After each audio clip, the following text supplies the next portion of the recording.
En exactamente 160 minutos, el objeto más grande y costoso jamás construido por el hombre desaparecerá bajo las aguas negras del Atlántico Norte. 2.224 personas creen que están a salvo en una fortaleza de acero insumergible, pero lo que no saben es que su destino se selló hace solo 30 segundos. No fue solo el iceberg lo que mató al Titanic, fue una orden contradictoria, un par de prismáticos desaparecidos y una decisión de orgullo que condenó a 1.500 almas al abismo. Hoy, en Últimos Minutos, vamos a desglosar segundo a segundo la cronología del desastre.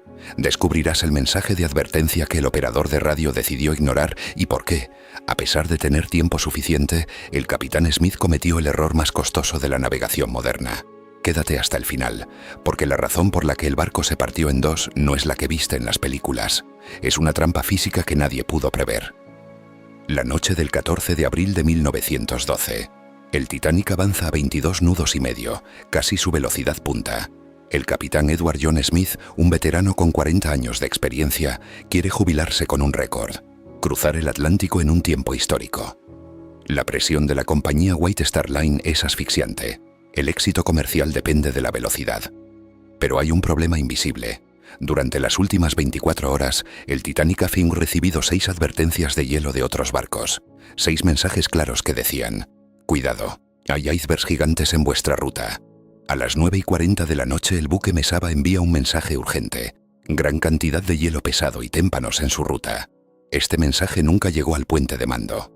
El operador de radio, Jack Phillips, estaba colapsado enviando saludos de los pasajeros ricos. Cuando recibió el aviso del Mesaba, respondió con un seco: cállate, estoy ocupado, trabajo con el Cape Race. Este pequeño estallido de mal humor condenó al barco. Pero incluso sin radio, el Titanic tenía ojos. 2 hombres, Frederick Fleet y Reginald Lee, estaban en el mástil, a 30 metros sobre la cubierta. Hacía un frío insoportable y el viento les cortaba la cara hacia 40 kilómetros por hora. Sin embargo, estaban ciegos. Les faltaba una herramienta de 5 libras que habría salvado el barco. Debido a un cambio de último minuto en la tripulación, el oficial David Blair fue transferido y en las prisas se llevó en su bolsillo la llave del armario de los prismáticos. Los vigías tenían que confiar en sus ojos desnudos en una noche sin luna y con el mar tan calmado que no había olas rompiendo contra la base de los icebergs. Estaban navegando hacia una pared de hielo a ciegas, confiando en una suerte que se les acababa por segundos. Son las 11:39 de la noche. El vigía Frederick Fleet ve una masa oscura, una sombra negra que tapa las estrellas. Toca la campana 3 veces y grita por el teléfono: iceberg, justo al frente. Faltan exactamente 37 segundos para el impacto. El primer oficial William Murdoch entra en pánico y da la orden fatal: todo a estribor y atrás toda.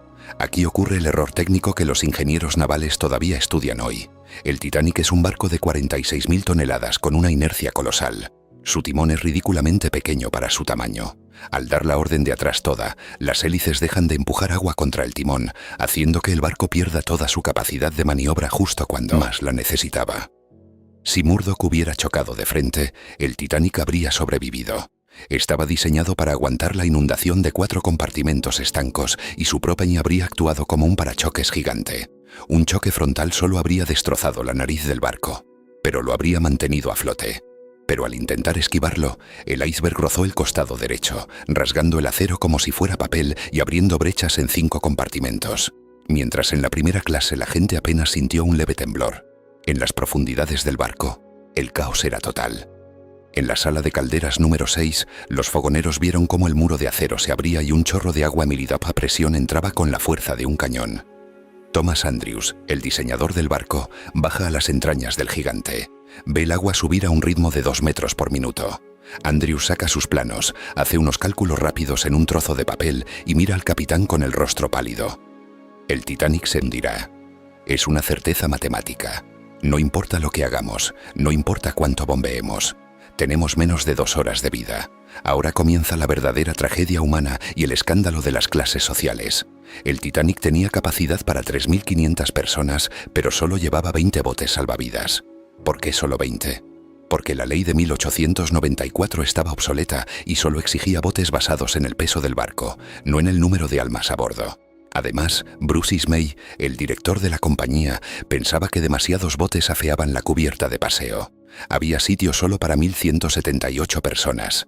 El resto, más de 1.000 hombres, mujeres y niños, ya estaban sentenciados a muerte aunque todavía estuvieran cenando.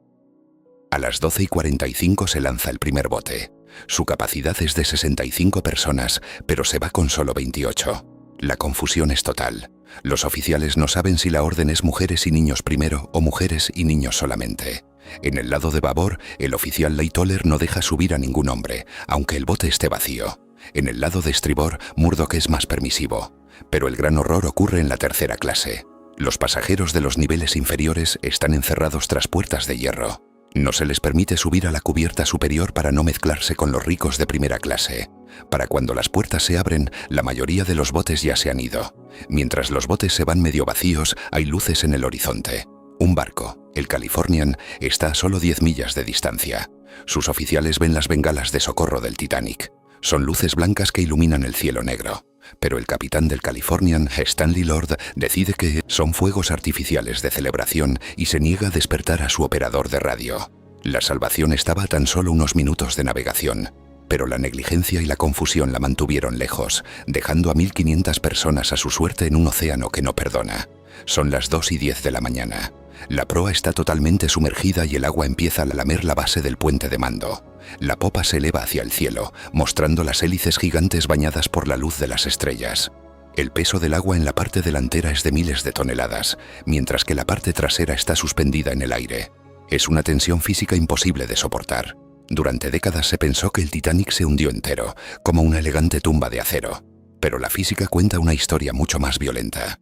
Cuando la popa alcanzó un ángulo de 45 grados, la quilla del barco, el espinazo de acero que lo mantenía unido, llegó a su límite. Debido a las bajas temperaturas de 2 grados bajo cero y al alto contenido de azufre del acero, el metal se volvió frágil. El Titanic no se dobló. Se partió literalmente en dos. El ruido fue aterrador, un rugido de metal desgarrándose que se escuchó a kilómetros de distancia. La parte delantera se hundió de inmediato, mientras que la popa volvió a caer sobre el agua por unos instantes, antes de girar verticalmente y hundirse de forma definitiva. La orquesta sigue tocando en la cubierta, con el agua por los tobillos. Es su propia forma de mantener la dignidad y evitar el pánico masivo en los últimos 10 minutos de agonía. A las 2:17 las luces parpadean por última vez y se apagan, dejando a todos en una oscuridad absoluta. El vapor acumulado en las calderas escapa por las chimeneas con un silbido ensordecedor, que parece el grito de un animal herido. El gigante se desliza aún hacia el fondo a una velocidad de 30 nudos. Al bajar, el aire atrapado en los compartimentos traseros explota por la presión, triturando el interior del barco antes de que éste choque contra el lecho marino a 4 kilómetros de profundidad, quedando enterrado en el lodo para siempre. A las 2:20 de la mañana, el silencio se apodera del Atlántico Norte. 1.500 personas quedan flotando en la oscuridad, agarradas a trozos de madera, puertas y pianos. La mayoría no murió por ahogamiento, murieron de hipotermia. A esa temperatura el cuerpo humano pierde el control de los músculos en menos de 5 minutos. El Titanic fue una lección brutal de que ninguna tecnología, por avanzada que sea, es invencible frente a la naturaleza y a la suma de pequeños errores humanos. La historia del Titanic no es solo un naufragio de hace un siglo, es el final de una era de arrogancia. Al igual que Julio César confió en su destino divino antes de recibir las 23 puñaladas en el Senado, o como Pablo Escobar creyó que su red de seguridad era eterna antes de aquella llamada fatal de 63 segundos, el capitán Smith confió en la invulnerabilidad de su barco hasta que el agua helada le llegó a las rodillas. El orgullo suele ser el primer paso hacia el abismo. El poder, la riqueza y la ambición siempre tienen un límite de tiempo que nadie puede controlar. Si te fascina descubrir cómo los hombres y las máquinas más poderosas del mundo pueden perderlo todo en un abrir y cerrar de ojos, tienes que ver nuestro análisis sobre la caída de Julio César o el error que terminó con la vida de Pablo Escobar. Son crónicas donde un solo segundo de duda cambió el rumbo de la humanidad para siempre. Suscríbete para no perderte el próximo análisis, detallado en últimos minutos. ¿Crees que el hundimiento fue una negligencia criminal o simplemente una serie de coincidencias desafortunadas? Te leo ahora mismo en los comentarios. Gracias por acompañarnos en este viaje al corazón de la tragedia.